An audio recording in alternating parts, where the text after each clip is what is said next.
પૂર્વ સાંસદ દર્શના જરદોશના હસ્તે 4 નવ સબવાહિની અને 1 વેક્સિન વાનનું લોકાર્પણ કરવામાં આવ્યું છે।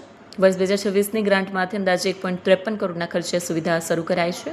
મજૂરા ફાયર સ્ટેશન ખાતે યોજાયેલ કાર્યક્રમમાં સબવાહિની ગાડીઓનું વિતરણ કરાયું। આ ઉપરાંત વેક્સિન વાન દ્વારા શહેરના વિવિધ વિસ્તારોમાં રસીકરણ કામગીરીને ગતિ આપવામાં આવશે। ઇમરજન્સી અને અંતિમ વિધિ સેવાઓમાં હવે લોકોને વધુ ઝડપી મદદ મળશે।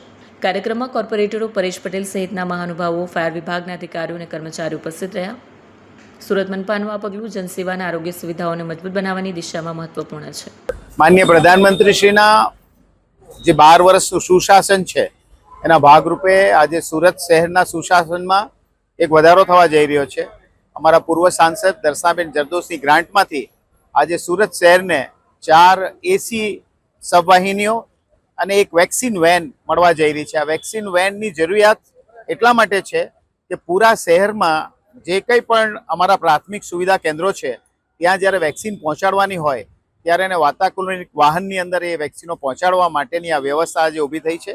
એ માટે અમે પૂર્વ સાંસદ શ્રીમતી દર્શનાબેન જરદોશનો આભાર માનીએ છીએ અને સુરત શહેરની જનતાને વધુ સુવિધા મળે એ આશયથી આ પ્રકારના કાર્યો અનંતવાર દરેક સાંસદો કરતા રહે, અમને મદદ કરતા રહે અને અમે વધુ સારી રીતે સુરત શહેરને ચલાવી શકીએ અને સુરત શહેરને સુવિધાયુક્ત વધુ બનાવીએ એવી આપ સૌને આ તકે અમે ફરી એકવાર સાંસદશ્રીનો આ તકે આભાર માનીએ છીએ।